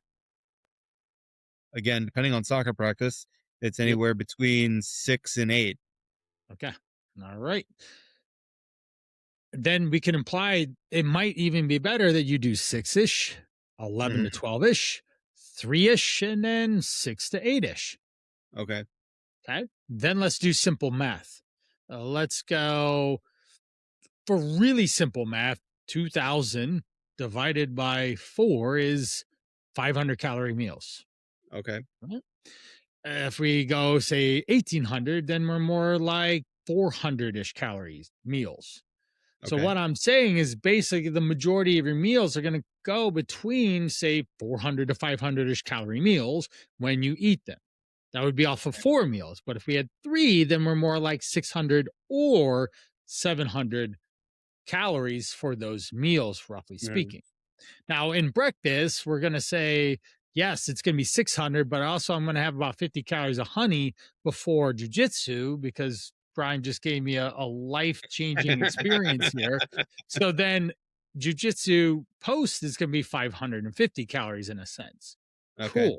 And also, if it is a 2-hour roll session and you're going the whole time, you should have another serving of honey in the middle of it so that we then push the NAS button again and give you Okay. more boost to get you through the second half. And then people are perplexed because you used to look like you already rolled for an hour when class started. And now you look fresh and everyone's fading as you're still going. And they're just Yeah. scratching their heads. They just don't understand anymore. It's like, wait a minute. I was beating this old man now he's kicking my butt. Right. So all right. So that's how we break it up. So in general, you have to think, okay, I'm gonna have somewhere between maybe a smaller meal around 300 to 400 calories or a larger meal around 600 to 700-ish calories. Does that make sense? Yes. All right. And if we break it up across 3 or 4 meals in a day, now you have a little more flexibility. You have a little more balance. You have a little more capacity to manipulate your day based on the demands of the day. And you don't feel so constrained by doing this thing. Okay. Yeah, that Right. makes sense. Yeah. Okay. Good. If this sounds too logical, great. Then we're, Well, we're on the right track. Right. I Because think if it it's takes logical, somebody to explain it to you because, like I said, yeah, I've been focused one right. way for so Yeah. long that it's like I need somebody to like break it down for me. Exactly. I mean, literally, it's what I do every single day. You're like the eighth time I've talked to someone today or something about food and how to get it to fit in their life. So I practice this every single day. All right. So we have some general time frames and we can plus or minus an hour or two of those. And we have ability to manipulate calories in there. So we have more flexibility and some moderation built in. And we're doing this around your morning workout so that you can actually gain the benefits of why you're waking up so early in the first place and getting there and actually getting quality session out of it, not just brute force your way through it and just push because you will break. You won't be able to do it. You'll get hurt easy or whatever. Yeah. Now it comes to portions. Okay. If we have a 600-calorie meal, there are 3 quadrants that I have people eat out of. All right. So you can write these down. We have proteins. We've got the second one is going to be fibrous carbs or fruit or vegetables. And the third one is starchy carbs. We could add fat in there, but what happens with fat is that people overdo it and then they end up eating too many calories, and that's a challenge, especially if we're in a calorie deficit. So I'm all for healthy fats, but then we have to consolidate. Oh, I'm going to have less starch to have a little bit more fat in a sense. Or if I'm having a fattier protein, then I need to have less starch so that I can still hit that, say, 600-calorie meal. Then we'll use 600 calories as a balanced meal just for basic math. So if we have 3 quadrants and we have 600 total calories for one meal, we basically have about 200-ish calories, roughly speaking, to move around in each of those categories. Now, 200 calories of vegetables is a lot of vegetables. So maybe you add a piece of fruit in there, or maybe it's 150 calories of vegetables and then 250 calories of protein in a sense, or 300 calories of protein in a sense. Cool. Not big deal, but it still falls into that general time frame, that Okay. general ratio. And then we have, say, 200 calories of carbs, starchy carbs like rice or pasta and beans and things like that. Now, if we go to portion control, we're looking for if it's, say, 3-ish meals roughly, we're looking at about 6 to 7 ounces of protein, maybe a little less if you have 4. We're looking for multiple cups of vegetables. Everyone who works with me, like, there's Brian asking if I put some more vegetables on the plate. Even today, literally this morning, if you want to watch on my Instagram after we're done, I shared multiple images of what I eat. It says Okay. something like learn from a health coach what he eats. And so I had 6 different images that I shared with guys in my program so that they can visually see what does Brian do, because he's trying to teach me and help me. And so I wanted to share. And there's lots of volume of food. I walk around stuffed, and my body weight, I stepped on the scale last. It was 189.2. This was Okay. a week after I got back from Peru for 2 weeks. I went to Peru for 2 weeks, and then I got back, and then I got back into normal behaviors, and I was 189.2. I then looked at my graph on my app and I scrolled all the way back to when I bought the scale in August 2019. I was 190.2 when I first stepped on the scale. Not too bad, right? No, There, there goes that 5-pound weight range that I preach. And yeah. sure, I've gone up and I've gone down in that range. And the up was on purpose, though. I was trying to bulk last winter, not this one, the prior one. And that was, I ultimately rendered that being dumb. It's like, why am I purposely gaining weight at this age? I'm not actually putting on that much muscle. And now I have to lose 10 pounds to get to, look summer bod fit or whatever. I was like, all right, I'm not doing that again. So, but I was there, right? I practiced what I preach. And I was on a 2-week vacation that I assure you, I ate whatever within reason, but I was moving a lot and I was not just being a little piggy or something. Yeah. So we have 6 to 7 ounces of protein. We have 3, 4, or 5 cups of vegetables, or you could add a piece of fruit in there because that's a piece of fruit is about 100 calories. And then we have roughly a 3/4 cup to a cup of starch, because that a cup of starch, like rice, beans, a little bit more potatoes, but that ends up being roughly 200 calories, and it fits our model. So, and I'm going to send you some resources in our DMs just for like the What Food Should I Eat PDF, which is the call to action that I did in that video today. And I'm going to send it to help with the next part, which is meal design. So now we have, let's stack it. We have a general calorie range. We said guessing 1,700, maybe 2,000, somewhere in there. We have 4-ish, possibly 3-ish meal times in a day, depending on how busy your day is. If you can eat at 6, like 4 or 6 because of the split with the jujitsu, and then noon and 6, cool. But if it's going to be more like 3, you need to eat at 11 in a sense. So we have 3 or 4 meals in a day. And then we have roughly somewhere between maybe a smallish meal being 300, but at the absolute most being a 700 calories. So say dinner is a big meal and your breakfast is a big meal in a sense. And then you have 2 smaller servings of food in the middle of the day just to hold you over. Cool. We still get to the end of the day hitting our calories. We're good. Okay. And then we have general portions of what those meals should look like on our plate. So basically, if we were to break up a circle plate, we have about half of it vegetables, a quarter of protein, and a quarter of carbs. Okay. Stretchy carbs. And if we want to say give it a physical item, I'll use a softball. No, sorry, not a tennis ball. A tennis ball. You would be having maybe 1.5 tennis balls worth of protein, 1.5 tennis balls worth of starch, and 3 or 4 tennis balls worth of vegetables. Okay. So then in your brain, you know what that looks like. That's a lot of food. And when we do it right, you can eat big and you can eat delicious and tasty, enjoyable meals when you do it right. So now we get into the last part as we start to wrap this up, but is the meal design process. The meal design process, and this works wonders. And I'm going to tell you, I implore you to take this What Food Should I Eat PDF that I'll send after we're done. Print out the protein, the fibers, carb, the starchy carb pages and put them on your fridge. Why? Because it's easy meal design. I pick a protein with this much of it. I pick a starch with this much in it, and I pick a vegetable with this much in it. And it'll give you tons of examples. There's probably about, 80 different foods that are on the list. So, and if anyone else is listening in wants the What Food Should I Eat PDF, I can send it to you.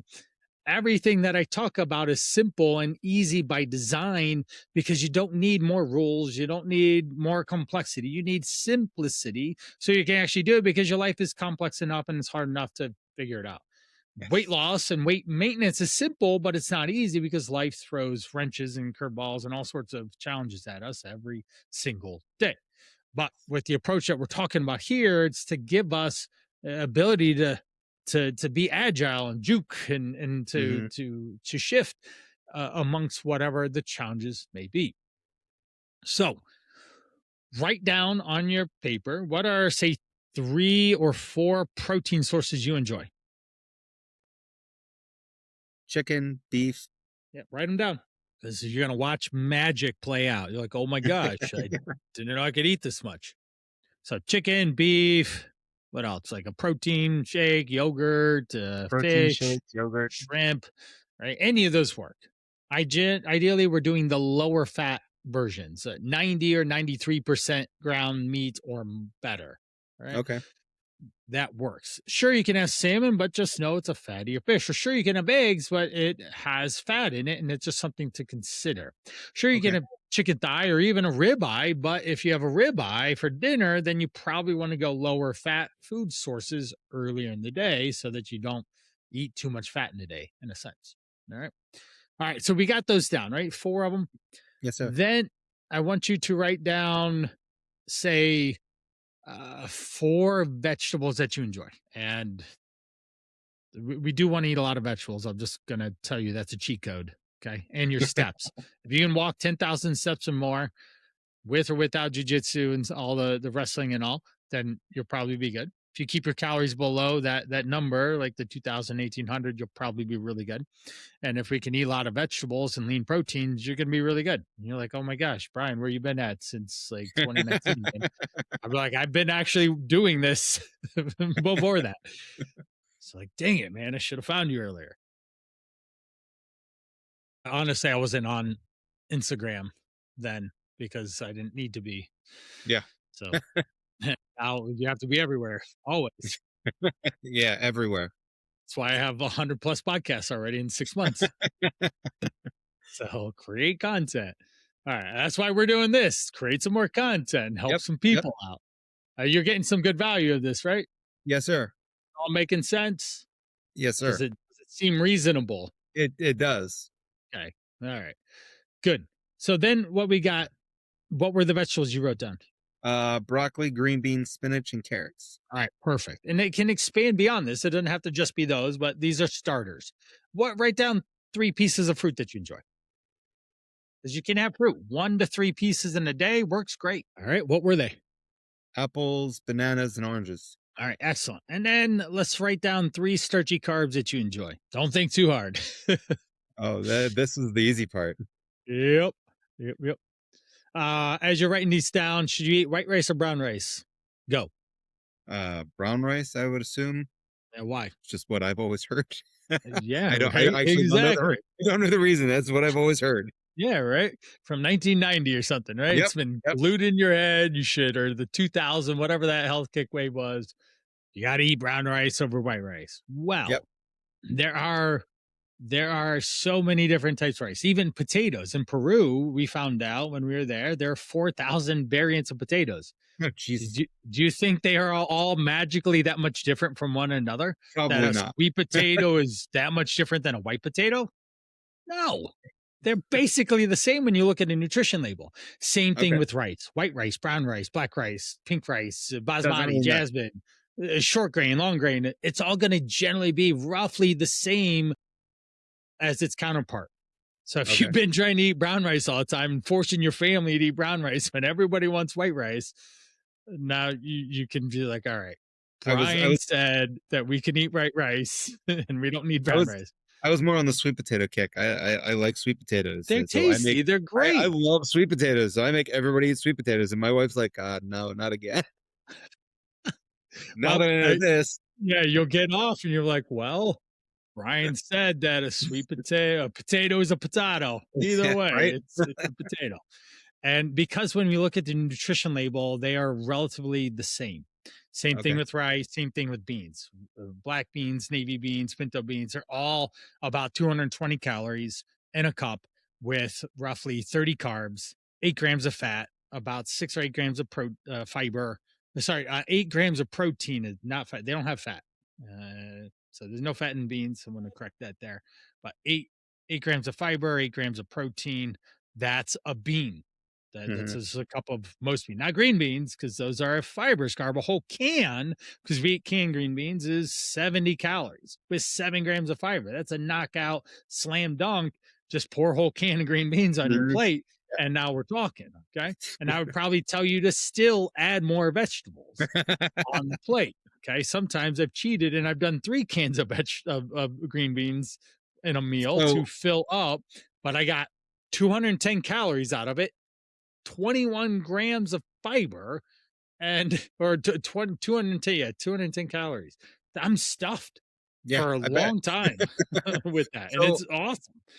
Okay. does it matter between canned and like frozen? Because we Right. buy frozen green beans all the time, but Uh, every once in a when while, you canned let's beans. answer this question. When you go on a health kick, it's like, oh, I gotta lose weight and let's go buy super healthy at the grocery store. What do you end up buying? What do most people buy? I buy frozen or exactly. It's normally frozen, but yep, Oh, let's just clean out the produce and take all of it home today, right? What happens? Food waste. it goes You bad. don't use it. You don't know Exactly. how to use it. You don't know, you're not equipped with the skills or the understanding of how to cook it or prepare it or keep it long enough from it spoiling and you just wasting whatever amount of money and throwing it away, which we don't Hmm. want to do. So you can write this down.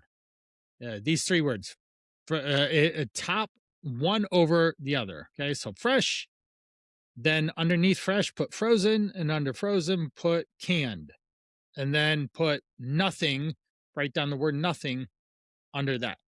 Okay. So I say this: fresh is better than frozen, is better than canned, is better than none.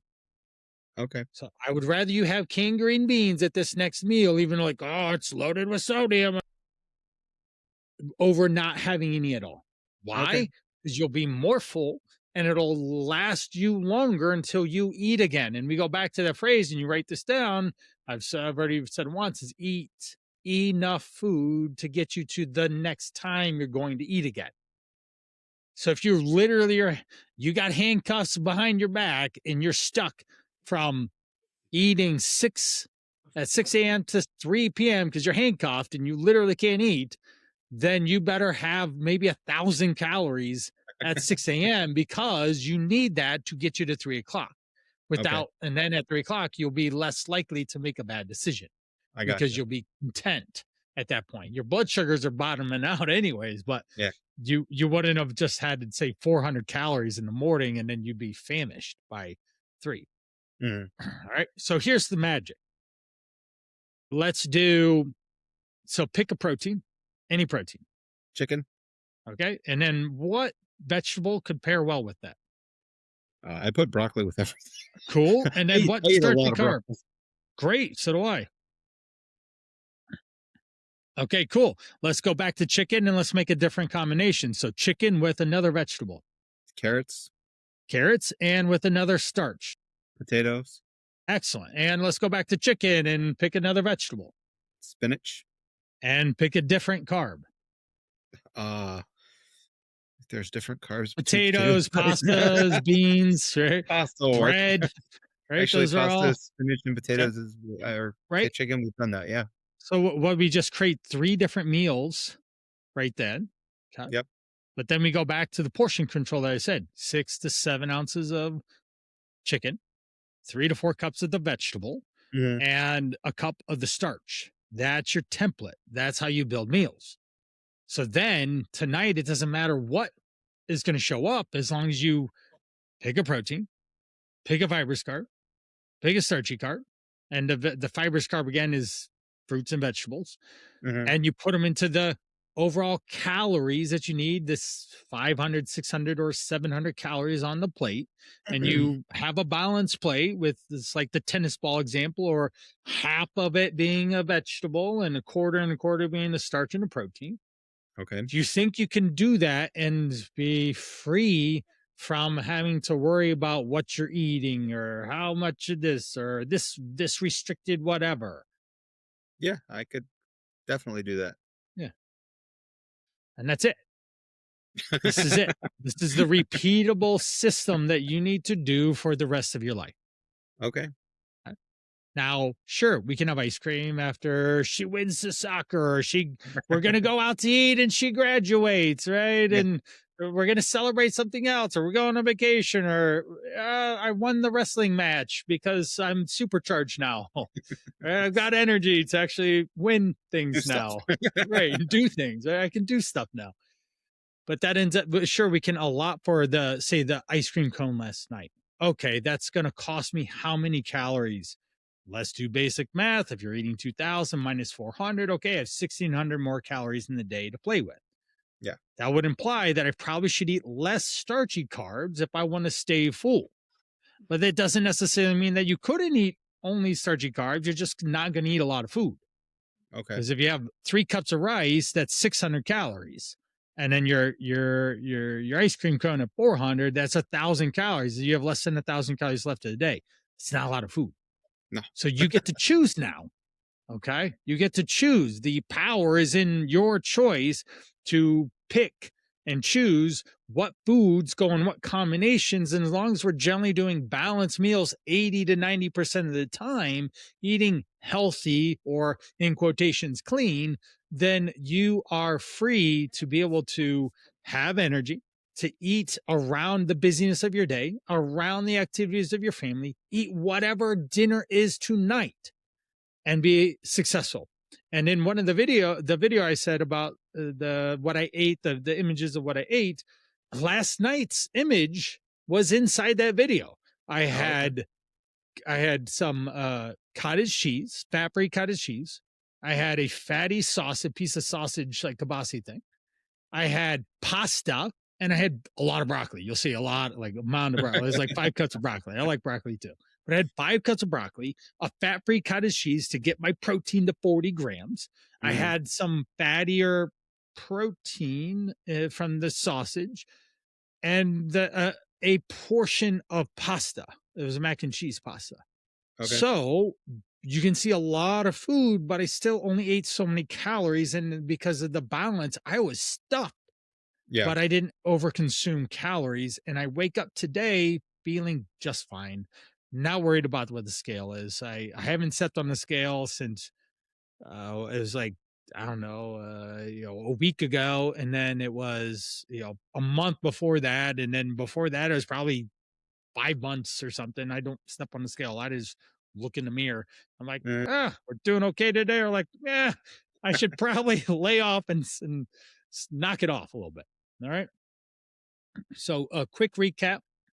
We're going to eat a certain amount of calories in a day to be in a calorie deficit, and you're going to pair that with your activity. You're already active enough, so you might be able to get more like 2,000 calories because of that activity. And if you take those walk breaks, like is suggested, to help with balancing out your stress in the day and taking a breath and pausing so you can actually like think and solve cases better, then you will be that much better off with burning more calories. So we have a certain amount. We have certain times of the day that we're going to eat. We have certain portions of it, and we have a certain way to build our meals.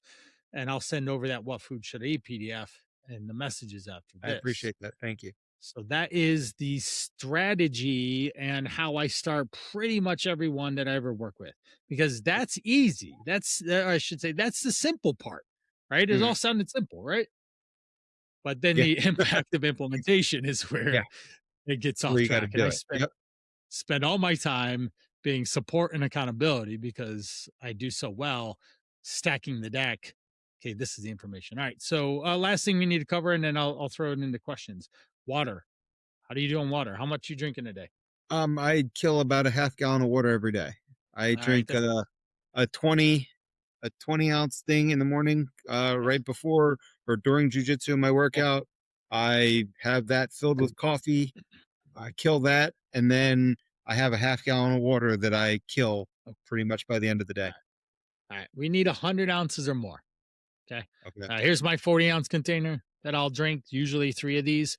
Or if I do have it, I'll have 2 of these and coffee. And coffee, as long as it's not drowning in calories or I drink black and all that stuff. I drink coffee, right? Fine. We can count that as part of your hydration strategy, as long as you're not drinking an obscene amount of it. Yeah, it's 1 cup. All right. Well, all right. 120 ounce.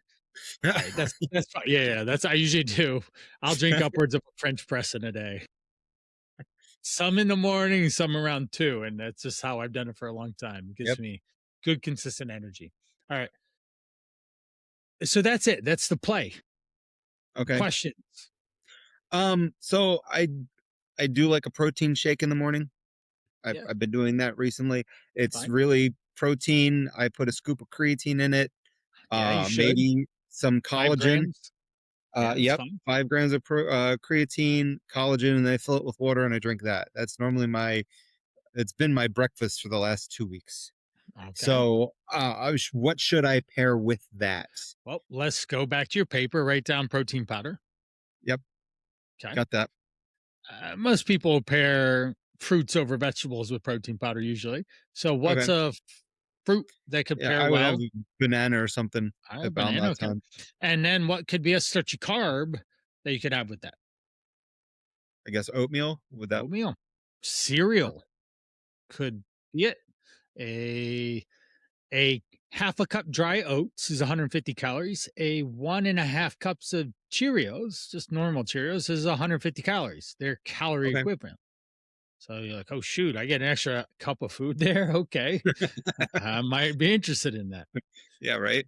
So Okay. so we can eat cereals and breads, but we do have to pay attention to the calories and also how much wheat products you have in a day. We don't want just a bunch of Okay. wheat as filling your starchy carbs. That's not a good idea.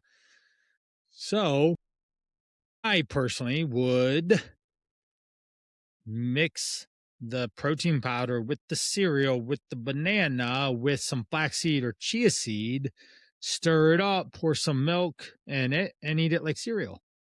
Oh, okay. That's how I'm doing it. And Okay. again, you watch that video that I share. I have that Mhm. two different images of me putting protein powder in with oatmeal and maybe cottage cheese sometimes and a fruit. And that's my meal, like 600 calories. Okay. And it's And just dry oatmeal? balanced. I take if you ask Cody, he thinks I eat it like a horse out of a note bag or something. But he always gives me a hard time about that. So I'm calling out Cody if he's watching, but or listening in. But I will just use it like cereal. So I'll Okay. pour. We have a measuring cup inside the oatmeal silo, so I'll take one scoop, put that in, and then pour milk on it and stir it up with everything. Okay. I enjoy it like that. You could have the oatmeal and the banana and then drink the shake. Yeah, I'm just going to combine it all because the protein powder is going to enhance the flavor of the oatmeal oatmeal. and make it more Gotcha. enjoyable I gotcha. to me. So that Good. would be a repeatable breakfast. Okay, hey, I Okay. don't have protein powder on Yeah. hand. Somehow I ran out. Like, what do we put in its place? Okay. What would you pick instead of Um, protein powder to mix with oatmeal and a banana? uh, I would say eggs normally, but You totally could do eggs. Think of another dairy source protein.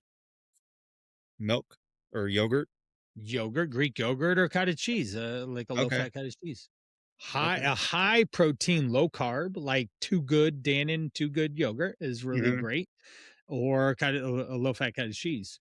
That would take your protein, and we want to get again. Let's do simple math. If I'm trying to get at least 150 grams of protein divided by 3 meals, and I'm trying to get 50 grams of protein in each meal, and And if I'm doing over four, I'm doing at least 40 to 50 in each meal. Let's say like 40 across 4 meals because that'd be 160 on average. So that mhm. in your brain, like, okay, I need at least 40 to 50 grams of protein in each time I eat. And then that'll Okay. help make sure that you stay strong and your Yep. muscles and you recover and all that stuff. Good. So that's how you do it. But we want balance. That's the key. Instead of you just doing like a scoop or two and drink it, we need the other things to balance out the food behaviors, keep you full longer, Mhm. get you to last till noonish or so, 11, noon, 1, until you eat again. Okay. And I think that's part of my problem. I always feel like I'm eating so much, and I don't know. It would with how I've kind of, I guess, trained myself to think about food. Whenever I have like a large, like something like that, it's like I feel like I'm eating so much, and it's like, Yeah, well, that can't be good. yeah, yeah, yeah. So But I if think you watch that's where that my video after we're brain done, was. Yeah, I'm then probably you're going to gonna jump on there and see check that out. I literally fill frying pans and I eat that for lunch. Like it's just a massive amount of food, but it's low calorie food on Okay. purpose so I can eat a lot of food because I like to eat a lot of food, but also I need to be able to go at least 4 or 5 or possibly 6 hours without food if I need to. But then Yeah. I'll also, if I can't go that long, then I will still eat, even if I'm not hungry. I'll eat Definitely. earlier because I know I need to get to the next time. and then maybe that meal is smaller in calories or something. But at Mhm. the end of the day, I still meet my calorie goals I gotcha. anyways.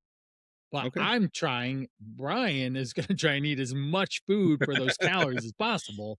If you don't want to do that, Dominic, that's fine. And you can just, like eat, a McDonald's burger and a small fry is almost 700 calories. So Oh, have wow. fun with that. And you will be starving all day. Cause I had two burgers and two fries. I'm at 1,400 calories. I'm like, out. Yeah. Yeah. Good luck. So Uh, yes, not all calories are the same, and that's when you learn nutrition and what's in the food. Then you have the power to manipulate it and okay, all that. All right, great. All more right. Well, questions. um, I guess the other thing that I had was like I said, I work out Monday. I do like arms and abs on Monday. I do legs on Wednesday, and I do like a chest back thing on Friday. That's how I do that. Tuesdays and Thursdays, like I said, if my daughter's at soccer practice while she's at practice, I'm walking around the trail or I go for a Yeah. jog or something. I try and Okay. do something. Working out before jujitsu, all the things that I've read about from jujitsu books and all the people that I've been training with, they always say to lift weights before you go to jujitsu, never do jujitsu and then lift weights because you've already killed yourself with the jujitsu. It's that's Yeah, how it's I like this reminds me of, hey, I'm going to do cardio. Do I do before or after the weights? Well, yeah. when do you have the most energy? In the beginning Uh of the workout, yeah, right? exactly. So here's the thing: if we're running, and I was standing next to you, I Hmm. could get you to will yourself to run an extra however much faster for so Oh yeah. much longer, right? Like, let's go, Dominic, come on, man. And you just are like, ah, and you're running, right? We get our macho man going on, right? Yeah. But I could do all of that. And it's like, pick up that 50-pound dumbbell. Ah! And you're like, dude, it is glued to the floor, man. I don't know what happened between sets, but somebody, Anatoly came over here and swapped it for the 100 or something. This thing is Yeah. heavy, right? So you lift first and then go do the thing. Now you still would want to have, say, honey or a simple carbohydrate. Yeah. Yeah. Yeah. Think of a peanut butter and jelly or a graham cracker or a granola bar or something like that, Mhm. 100 to 200 calories or so. Why? Because you want to put the food in your mouth so that your body won't deplete the muscle glycogen, the stored gasoline in the gas tank of your Mhm. muscles. And then because if not, then you're more likely to get hurt. I I just got lifted weights and I fatigued myself and I'm trying to roll and I get my arm bent out of yeah. shape and I'm pulling and straining and next thing you tweak something. Yeah. So we don't want to make sure you don't do that. No, we don't wanna do Yeah, that. don't want to do that, right? We want the arm to bend Yes. normally, right? Okay. So one thing I'll throw out there, a huge fan of Jeff Cavaliers. He's the Athlete Next guy. Six Pack Promise app. Six Pack Promise. Buy it. It's $3. I've been using it for years. I used to teach ab class. This thing's awesome, and you could do that like 4 times a week. It's Okay. 6 or 7 minutes long, and they are good. I recommend it to everyone. So you don't just do abs on Monday. We do abs like 3 or 4 days a week, and you Okay. could put that as a warm up, a cool down, like whatever. You could just like, oh shoot, I forgot to do my abs, and roll out of bed at night, do the 5 minutes, and get back Mhm. in and go to bed. It's powerful though. It's really good. It's worth its weight in gold. All right. So Six Pack Promise, and do it more than once a week because Okay. core strength is going to be super important for what you do. As far as the say the bodybuilding approach, in a sense of like arms, legs, back, Mhm. chest day, that's okay, but you might do better just doing more full body approach 3 days a week so Okay. that you're working everything because two reasons. One, we can use exercise to burn calories, to burn fat, to help you Mhm. lose weight. And doing a full body workout over your bicep and tricep and your abs, that's not a lot of muscle that gets moved, right? I Even if gotcha. you did 100 sets of curls, you still did not burn a lot of calories.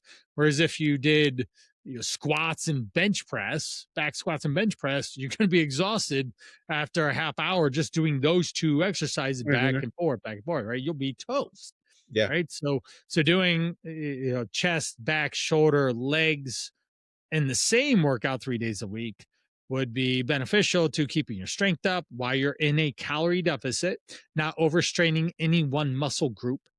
And let's face it, we're in our 40s. Nobody cares how strong we are. Yeah. Right? Nobody cares how much we It's bench, right? No one's asking not anymore. I don't even look at that anymore. Me It's neither. Me neither. Right? I don't even know. Like I just like lift this weight yep, a couple yep. times. Like It's okay, can I get 2 more? Yeah, I think so. Like all yep, right, put it yep. down. If I That's need how to, I'll that just do an goes. extra set to do it. But I'm not gonna like come over here and be like, I gotta lift 400 Yeah, pounds. My back's gonna be sore tomorrow. yeah. So forget that. So full So body that's what I would workouts would say. be more beneficial Monday, Wednesday, and Friday when I do that. Yeah, doing a full body Okay. split. Yeah. All right. And just think of it. If you were to do these 5 exercises the rest of your life, bench press or similar, pull up or similar, shoulder press or similar, squats and deadlifts. If you did those Okay. 5 things the rest of your life, you'll be pretty fit, pretty strong. Right. And if Okay. those were the only exercises you ever did, you'd be pretty fit, pretty strong. Right. Awesome. Comparably speaking against anyone else. Not necessarily, Mr. Bodybuilder in the gym, but pretty much Yeah. I all the gotcha. other 40-year-olds, right? You'd be pretty, and 50-year-olds, right? You'd be pretty strong. Yep. So those are the 5 movement patterns that you would want to do on a regular basis. Okay. And sure, you could diversify. Like, I'm doing leg curls today or leg extension. Like, sure, right? Instead of Yeah. squats and deadlifts, we just do leg curls, leg extension. Sure, it's just a variation of doing it. You wouldn't I want to gotcha. just do that all the time because now we're missing out on some of the more major hip movements, especially when it comes to jujitsu and wrestling. You want Mhm. that the hip extension action going on for those movements and those things. So Gotcha. that's what I would do. And I personally, I like prescribing 4, 5, 6, 7 sets of exercise for Mhm. a particular exercise and not just like 7 exercises in the same thing. Okay. So I would So do do like like bench 5 or press, like 6 sets of 7 sets of bench press, 7 okay. sets of shoulders, 7 sets of pull downs, lat pull downs, 7 sets of squats, and then you finish with is there something else like lunges or deadlifts or leg extension, leg curls, whatever. And then you have a really good workout. But then the next time that you go in, here's the cool part is that instead of benching, I'm going to go dumbbell incline and I'm going to do 7 Okay. sets of those. And instead of doing pull downs, I'm going to do machine rows. I'm do 7 sets of those. And instead of doing barbell shoulder press, I'm going to do a machine with my hands together and going up. I gotcha. Ultimately, it's the same difference. You're either pushing the weight away from you or you're pulling it toward you. I gotcha. It doesn't So it's really like matter. the same exercises, just different ways, kind of. Yes, different angles, Awesome. different Yep. ways to Yep. just create a little variation And in that there. makes a lot of sense. Okay. Yeah. So instead of like, I'm not going to bench press, say I'm going to do dips. Still working your chest and shoulders and triceps. Mhm. Like doesn't matter. Got it. But you alleviate some of the pressures on the joints Yes. by doing it that way. Good. It's good All to right. know. Awesome. So All right. yeah, pretty simple. So there I you go. appreciate Any other questions? No, sir. I think that's about everything I got. All right, cool. Well, we've been killing it. Thanks for your time. We're what, an hour Thank and 50 you. of this thing. So tell me some of your feedback. What you learn? What were some of your takeaways? What's the impact of our conversation on how you're going to move forward? Well, like you said, the getting my head around the nutrition thing is going to be, I think, what's going to help me the most. I'm looking forward to doing that and trying the techniques that you gave me with that. I think that's going to be the most beneficial. Hopefully, and like I said, uh, that's what I was looking forward to because, like I Yeah. said, my whole life, you know, never really trained Yeah. on You work nutrition. hard, man. You're working really Exactly. hard, but you've lost like 100 pounds and still And working it's really like, hard. I'm still working out, I'm doing all this stuff, but I'm not Right. losing any weight, and I, like, plateau, Right. like, around 240, and it's like I can never get under Right. that weight, and when I did it with the GLP-1s, I was like, oh, dude, I finally did something. And then I'm back up to it. And it's like, Right. come on. So my head around nutrition is where I needed this. So yeah, that's going to be super beneficial. And I'm looking forward to trying the full body workouts Monday, Wednesday, and Friday, because Yeah. I was getting a little bored doing back, chest, and I was getting bored with that. So I think this will kind of help it out a little bit. So Yep. Mix it up. Like maybe I'm this looking for. time we're just going to do a bunch of push-ups instead of anything with dumbbells or whatever. So maybe we I can. did that one year. I did a lot of push-ups. So I used to ruck. I Oh, yeah. used to do the rucking when I first started, and what I would do is I put the weight vest on, I go out and I'd walk and I'd do squats and then I'd do push-ups and I'd Yeah. walk and do squats. That's And by the great. end of it, I had done 200-300 squats and 200-300 push-ups. And I was like, Yeah. let's see if I could do 100,000 push-ups in a year. So that's what I did. And Nice. it was around COVID. It's what I did. So I Nice. had a whole chart of how many push-ups I did in a day. Yeah. Yeah, Yeah. COVID got me really bored. Yeah. This my COVID workout was I had 4 exercises. I literally told you what I did. I Yeah. did a chest, a back, a shoulder, and a leg. Oh, So wow. think of a bench press, a pull up, a shoulder press, and squats.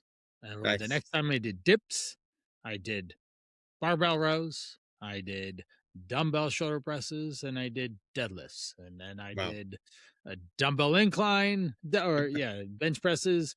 I did some other form of a face pull or something, an upright row. Uh-huh. I did the lateral raises for shoulders, and then Mhm. I did walking lunges. And I Mhm. would do 15 sets, or Oh, no, I would wow. do 10 sets of 10 reps of 4 exercises. And I did it, the weight was heavy, but light enough that I didn't ever have to warm up for it. I Mhm. would do it in the entire day. So I Oh, would give wow. myself the whole day to do it instead of coming out and doing an hour. Cause Mhm. I work out like 3, 4, 5 days a week pretty much for since high school. So, Yeah. I love working out, but at this point, there's so much responsibility Yeah. in life that, oh, can I actually get this hour in the day? You really have to be intentional about doing that. And there's always other things to do. And running your Uh-huh. own business, you're like, well, I've got a long to-do list here. So that was my out. If I just come out here, do however much rep sets in a whatever amount of time, but by the end of the day, I got 10 rounds of 10 reps of 4 exercises. That was 400 reps. That was the goal. And I That's would do that awesome. a couple of days a week. And That's that was it. awesome. That's all I did. And I didn't Wow. stress about it or anything. But then soon as that lifted, I got my buddies coming back over, and then Yeah. game time. We're back Yep. to it. So Yep. cool. Well, All right. thank you, Brian. I appreciate Yeah, you're everything. welcome. Yeah, definitely. So, anyone listening, I hope that this was super informative. This is a power session, right? This is coaching 101 that I have done for 2 decades, helping someone in their life. And we tried to make it as simple and easy for Dominic to understand it, and be able to put this together so he can literally walk away and start taking action and being successful finally for the first time, understanding nutrition on a much easier and better level to get long-term results and not scratching his head and working so hard. I would love for you, Dominic, to tell me next week after a couple of days of doing the honey thing how that has helped with I'm jujitsu. looking forward to trying that. I 1000% agree that it's going to be a game changer. It's like someone turned the lights on in the morning where you're like, Yeah. ooh, let's go. So, talking to anyone else, if you're interested in a health hot seat yourself, it's pretty simple. You just reach out. That's literally what Dominic and I did. We just had a conversation. I gave him a couple options to see how it could help. Hey, I've got some freebies. I do a health hot seat. If you want some coaching, some actual work with me, I do a program, the Call to Rise.